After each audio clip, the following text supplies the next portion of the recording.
used to us traveling by ourselves. Not this time.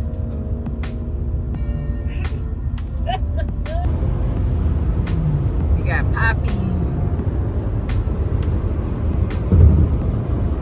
On the road. I can't wait. I need you to get Poppy. You gotta turn it. Oh, my bad. How does it feel to be with the Rolling Revival?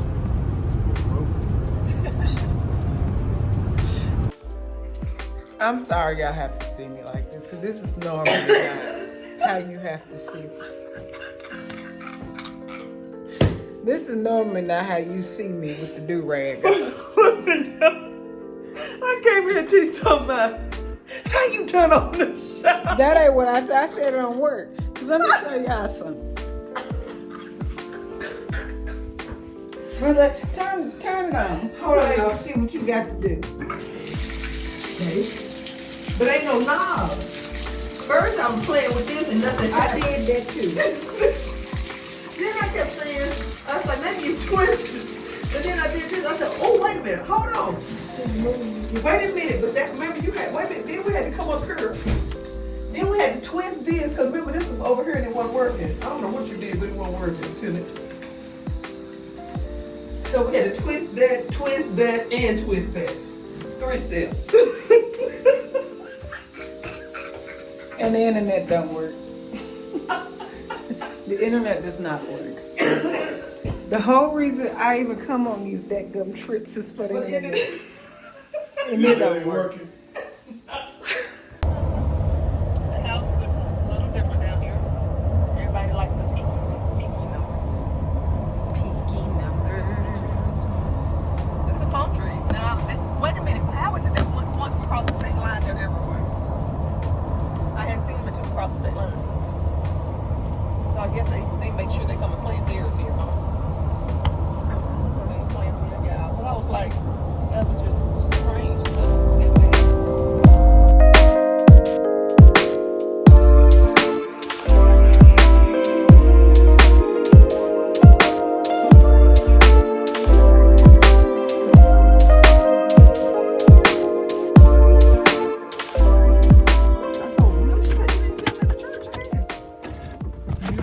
Talking to me crazy.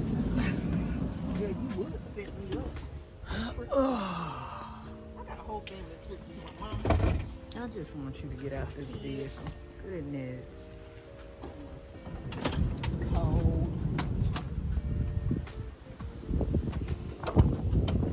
It's beautiful. Look at this crap in the tree. Look at this. That's a palm tree.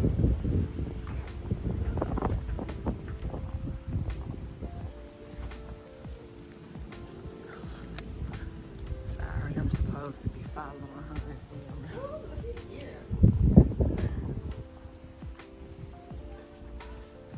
I hear her. What was unlocked? Let me get you. My love. Wait, you drove all the way from Texas looking like that? No, we stopped over. Okay. We stayed at a hotel. No, Okay. you should have saw me. I do not look like that when I've been on the road all day. No, we've been what? On the road 8 hours? A little bit over 8 Okay. Hello. Okay. How Hi. you doing, lady? Nice to meet No, you. How you doing? You say Nara? I've seen pictures of your But Bernard, she Bernard. Okay. It's my husband Tony. Hey, Tony, how you doing, man? And how do you say your name?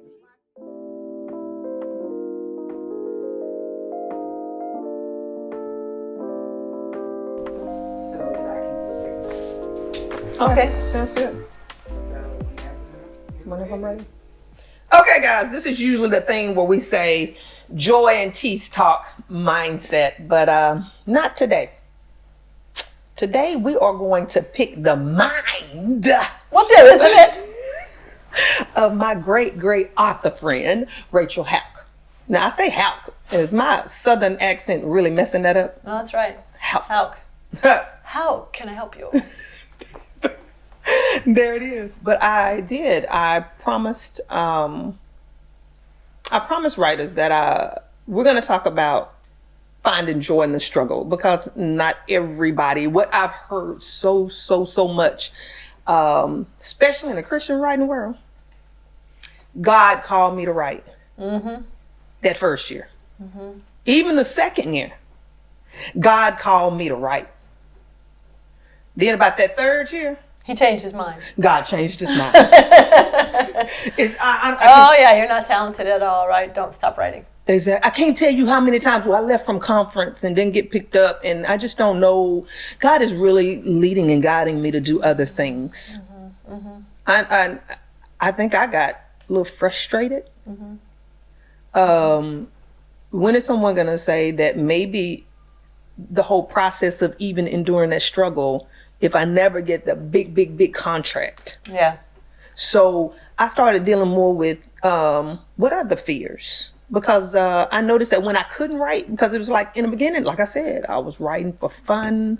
I was just writing. And I'll never forget, Lena Nelson Dooley said, "Do you want to be published or not?" Joyce, it's about that. If you want to be published, come on. You know, she was doing a novella. Yeah. July 4th, Independence. And I didn't think I had a story. I'd been writing Bliss. Right. But a friend was like, I want to know what happened to Carl Ray, well, his son. Yeah. What happened to Quan? Quan, sure. And I was just like, Quan's a great character. Quan, let me see. What could I do? What could I do with him? What can I do with him? And then she wanted that novella, so I wrote it. Had a good time. Okay. Second book. Wasn't even trying to get that one published. I was still trying to get Bliss published. Right. But Karen Whittemire said, if it's not a part of a series and it had been picked up, you should write a book that's totally outside. That's when Carl Ray. Y'all see I'm even mixing up who's is who. I'll mix up characters in a minute. That's Carl Ray. Carl Ray Everhart. So then they picked that one up. They wanted it. I said, okay. But then I come to the season, Joy can't write. So for the first time, I started experiencing what I had been hearing. I think I'm kind of like your friend in some things. Whatever I do, well, if you like it, you like it. If you don't like it, so what? I'm writing and I'm having a good time. Right. And that's what I'm doing. But then I started having fears as far as, why can't I write right now? And I'm sitting down at the table. I'm sitting here for hours. Nothing's coming out. Am I two-book wonder? Will I never be at that level? But I know what I felt like God had showed me in the beginning. In the beginning, I was writing down, one day I'm going to write books to movies and all of this stuff that I can see. Let's do it. Yeah. Yeah, but it was getting longer and longer. And that's when I first started asking questions. Could it be that you got some underlying fears? Mm-hmm. And this whole thing started taking off about what do people do when you can no longer, I don't need somebody to tell me. Everybody want to tell me about my manuscript. I didn't want to talk about my manuscript. What's wrong with me before I even get there? My whole mindset, what's going on with me? And that's when I started meeting all of these writers who say, so some of the questions they wanted me to pick your brain about was, were there ever times where when you weren't producing, is fear okay? Does it mean that you're not called to write if you don't have one to come right after the other? Mm-hmm. Or Barbara Fox, I know I'm gonna put her out there because she wanted me to ask you. She has written 3 to 5 stories. I know she's scared to even be picked up because her whole words was, I've been pretty much free to write the way I wanted to. Mm. And what if they pick me up and I don't know if I could write another way. Right. I didn't realize that fear. Have you ever been writing so your own way and you fear somebody even picking up your story? No. So lots of ground in that question. Let's talk about, can we figure out let's go to one question. What's the main question that I can focus in on that? Like fear of not being able to write my own way. You can start out with what's one of the major fears or continued fear you've had to deal with in your writing career? I think the one fear, and I really didn't have any fears, but the one thing that was the nagging fear in the back of my mind, and I actually saw a video of Winona Judd talking one time, and she was saying, I got 40 people working for me. Oh, wow. And and you could tell by her answer, I think she might have been on Oprah, is that she was responsible for these people's livelihood.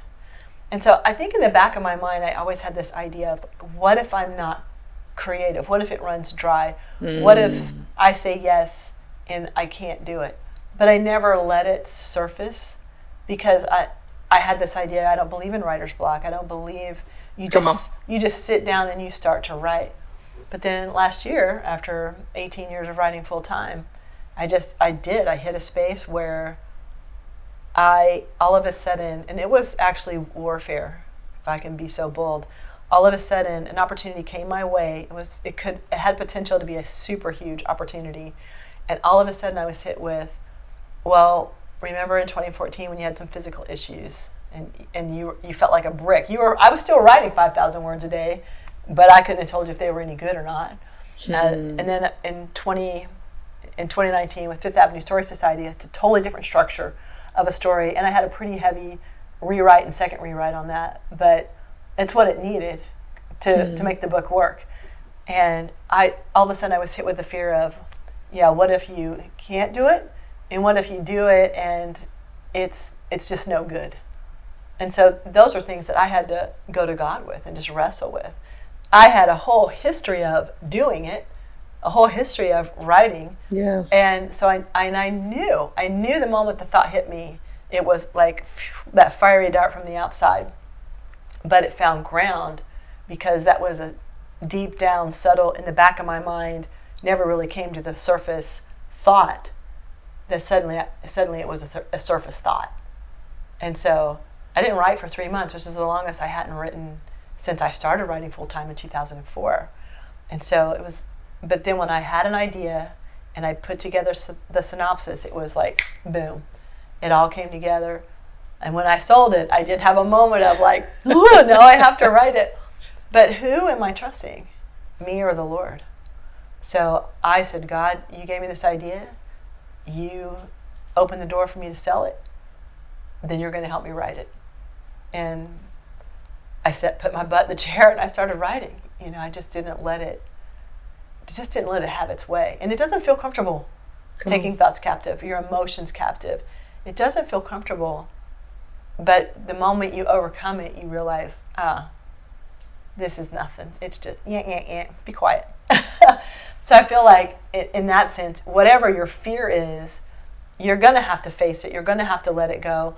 And if you want to be published in the Christian market, you want to see your name on a book, whether traditional or indie, you're going to have to let it go and let someone help you form it into the best possible book. I don't think anyone could sit down and write a book and go like, this is publishable, it's so great. You're going to have to let somebody else look at it. That's what makes me better. All of my editorial processes made me better. Some of them were hard, but it made me better. And that was always my goal. So the way my publishing journey started out, we were talking about it earlier, I didn't make a big splash, I made a little plunk. And so I kept telling myself, you must have to get better, you must have to get better. Yeah. And I think that's probably my Achilles heel now, is that I have to get better. I have to get better. I'm not good enough yet. I'm not good enough yet. And so I just realized you got to let that go. You know, what's your voice? The main thing about any writer is what's your voice. Your voice can't be edited out of you. Your bad habits can be edited out of you. And so a lot of times you think this is your voice, and you think you're having fun and you're writing your voice. And writing should be fun. You should have fun the first time. And then it's roll up the sleeves and get to work time. Gotcha. So your voice is the number one thing every author needs to define. An editor normally will help you refine your voice, pull out your voice. You're really good at this, but you really shine here. You're really good with humor. They'll help you with that. But the mechanics and your bad habits, too much telling, too much prose, other things that we do as authors that we don't, use the word look 800 times in 2 chapters. Your character is always smiling. Do you know your character is snarky? When I was writing To Love a Prince, which was my first indie book, the guy was left at the altar in front of millions of people. And so when the story opens, I have him being the guy who was left at the altar in front of millions of people. And when my first round editor sent it back to me, she goes, Rachel, he's not likable. And I was like, what? He's not? No, he's mean and rude and da-da-da. So she goes, make him self-deprecating. Oh, you're right. I see it. I wrote him self-deprecating. You love him. So I needed to work for that. I thought I was nailing it. So I feel like my voice was there, but my character was off. And so that's what you need the other eyes for. So for someone who's afraid to let someone see their work, Yeah. I would say you got to set that aside because they'll make your work better. But when you say your voice, when you're so new, how do you know what that is? That's the thing that was fun. To me, that's the thing that was fun. When you're new, it's how you string your words together. When you're new, it's the things that you go, oh man, I love that scene. It was so fun. That's your voice. Or even what you're writing. Like we were talking about how much you love romance. You'll always write romance. Yeah. Because that just gets your heart. So you love those romantic scenes. You love the conflict between the hero and the heroine. You love the fight. Yeah. You love to see them get into it and then make up later. And so that's your voice. And the voice is a hard thing to find. And usually an editor will help you find your voice. If you've written 2, 3, 4, 5 books, you've probably found your voice. If you've not let anyone look at it and help you, you're probably going to take longer to really nail your voice. So writing helps you find your voice. And letting people look at it and help you helps you find your voice. So.